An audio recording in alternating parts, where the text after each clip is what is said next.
první přichází Agáda Haniková. Já vidím, že jsi zase v tom.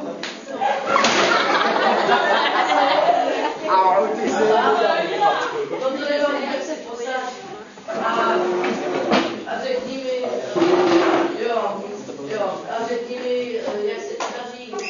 Kdo viděl, ale ty slyšně zlobu jsem neviděla. Jo, a jak se o mě doma stará, jo?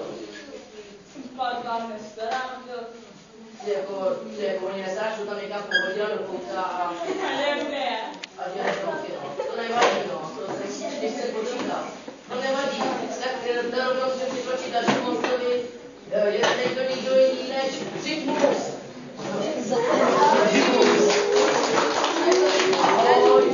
Jak se vede. Ale já jsem slyšel, že vy vlastně spolu natáčeli akční video. No jo, to je za to kopě, já to už je starý. Jo, a je normálně ti vysvětlím, jak se to stalo. Takže, když jak tam jsme tam přijeli tím BMWčkem. No. Tak normálně ona chtěla řídit. Já jsem ji nemohl přemluvit, aby řídila. Prostě na tom trvala. Takže jsem ji nechal, protože jsem to chtěl vědět. A ona nevěděla, jak nastartovat auto. Tak to je tak. No, tak jsme nakonec jeli na dálnici. A pak jedeme na lese. Tam veverka, ona jim se jede. A rodiče ty veverky mi začnou nadávat. Takže jsem musel sbírat celý den žaludy, než jsem jim zaplatil. Zaplatil jsem jim žaludama. Když jsi zaplatil, to si hodně. Jo. A ještě jsem to musel pokutovat, to strašně. No tak jsme nakonec nejeli v té garáži. Chodně pojďme tam. Ale říkám ne. Takže já začala razba. To teprve bylo bomba. To jako zpívali, jo? Ne, než se to naspívalo, hudební. Ne, já to zpíval, prostě repoval to. No. Ona tam tak chodila a dělala si tam nejsem. A když jsme šli potom na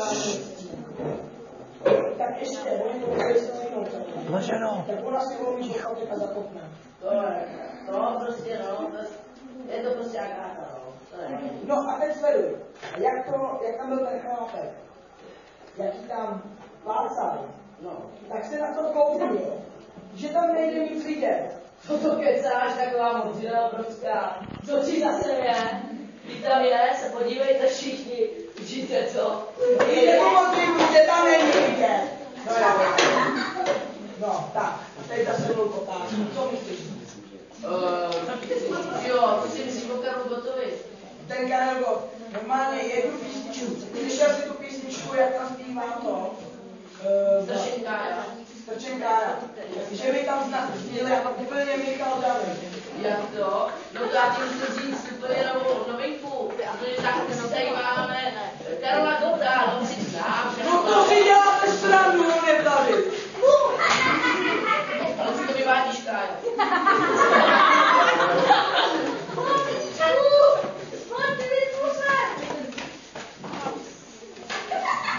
Ježiši. Ona mi neumí stát, která šplestá.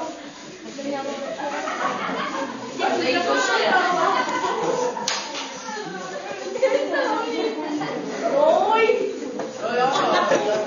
Tak asi to vypadá, že Pavlíček se chce brát, jo? No.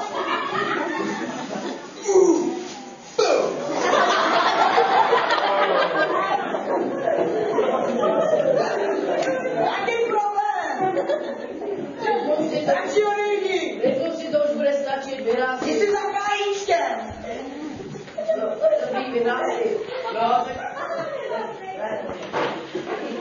tak já myslím, že už to radši pustíme, protože to není dobrý. No jo, ten Kára, proč si ho ten poslal, neřekni, proč? Ty jsi nevěděl, že oni ty takovýhle věci, prosím tě. Ale já za to nemůžu, ty tam zpívá Michal David. No, za to nemůžu, Míša, tak. Tak já to těm. Radši už běžte.